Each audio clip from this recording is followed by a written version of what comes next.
March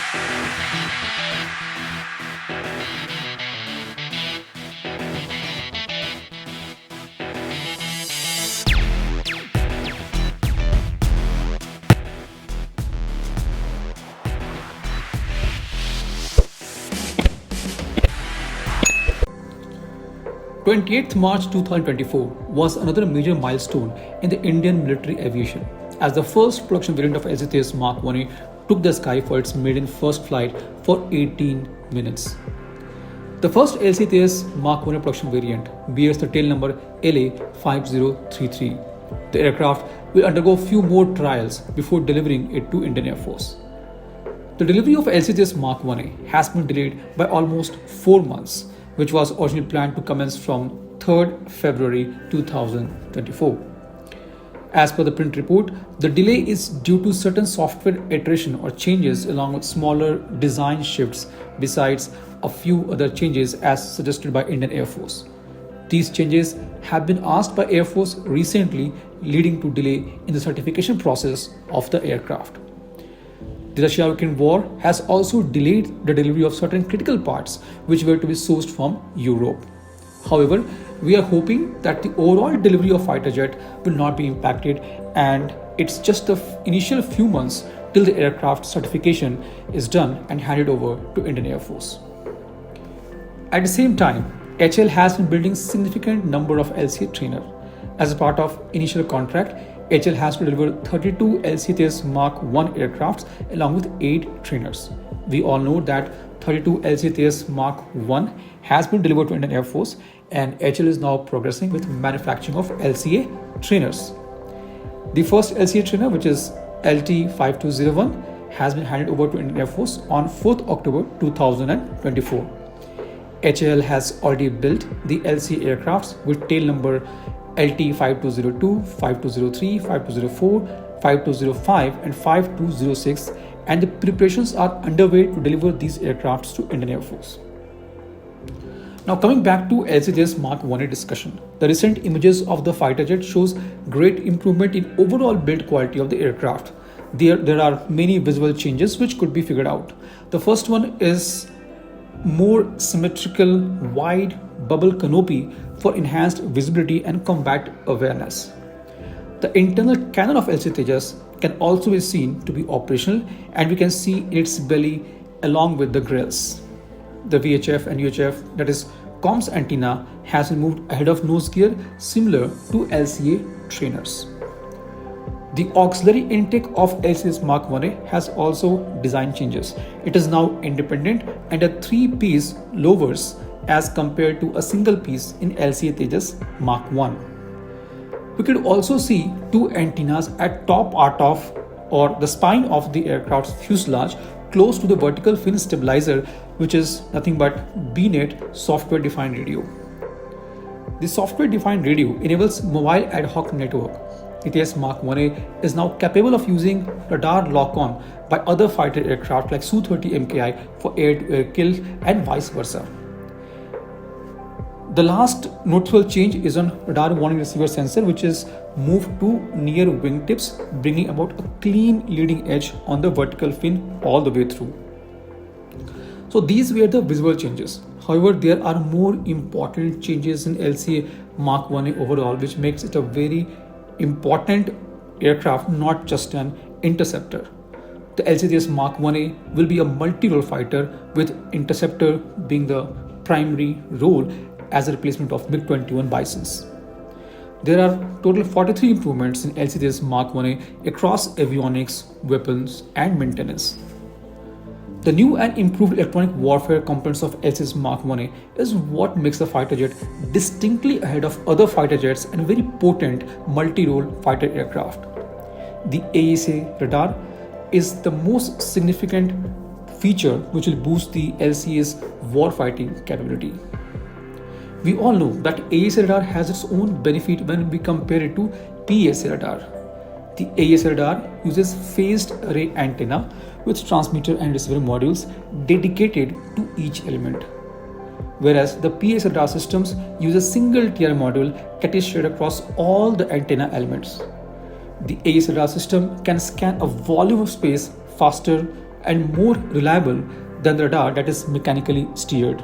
Further, the AESA radars are jam-proof.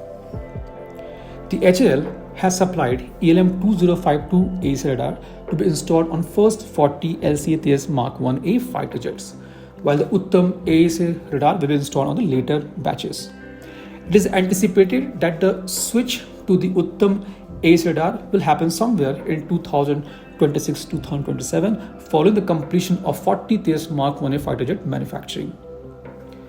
Now, compared to ELM 2052 AESA radar, Uttam has better tracking accuracy, a longer detection range, and enhanced electronic warfare capabilities. For comparison, while ELM 2052 can track 64 targets, Uttam can track 100 targets.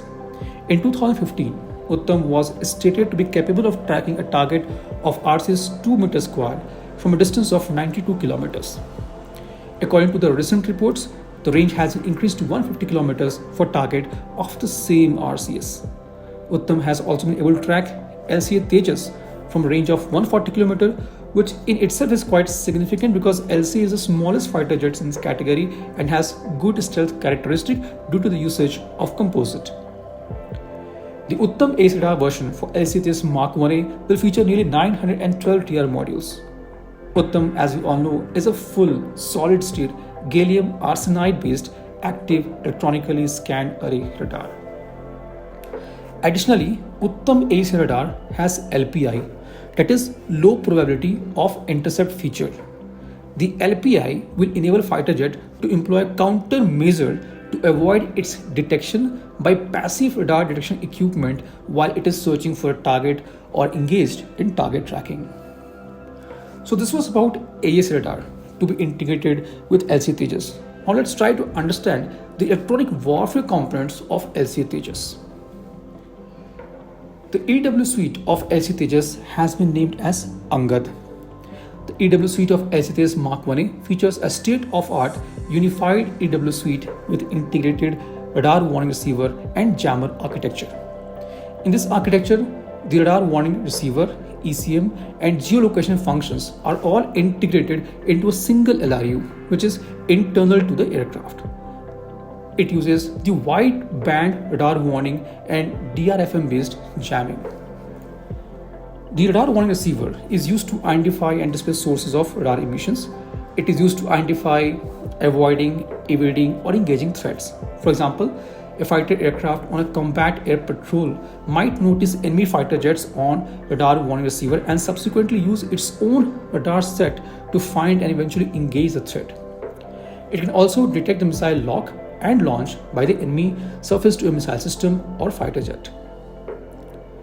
The LCA Mark 1A features 4-channel wide-band receivers and provides improved probability of detection and direction finding accuracy both for airborne and ground-based radars. The 4 receivers are spread across the vertical stabilizing tail, 2 sides of delta wing, and near the nose cone, providing 360 degree of coverage. Now, DRDO is also developing ASPJ, that is Advanced Self-Protection Jamming Pod. It will be a single pod jammer external to the aircraft. ASPJ is developed on gallium nitride based solid state AESA jammer transmitters. ASPJ features active phased array, ultra wide band DRFM, and inbuilt cooling system. The DRFM jammers are famous for their capability to severely degrade the adversary's radars and missile seekers. The incoming hostile radio frequency signal received by radar warning receiver of LCA Tejas can be passed to ASPJ pod, which can then jam the source of RF signal, which could be a radar or missile with RF seeker. There are many other improvements done, such as revamped DFCC, that is digital flight control computer based on PowerPC architecture, which will boost the processing capability of aircraft. Mark 1A will have smart multifunction displays, combined interrogator and transponder, digital map generator, improved radio altimeter, which will significantly boost its avionics and ease of handling. The Mark 1's maintainability is also vastly improved with repositioning of LRUs, that is line replaceable units, and new LRUs for easier access and faster repairs. It will also have quick release fasteners for airframe panels, which will save time and effort. Overall, this will greatly enhance the availability of Mark 1A aircrafts. Now, all these technologies which are being developed will not be only limited to Mark 1A, but will be reused and redefined or refined for LCA's Mark 2 and AMC program. LCA is just the beginning of a revolution of fighter jet development that will form the backbone of Indian Air Force for decades to come. This was today's update. Please let us know your views on this in comment section. If you like the video, do not forget to like, share and subscribe. With this, I would like to say goodbye and Jai Hind. We'll soon back with more interesting and amazing development happening in the defense sector.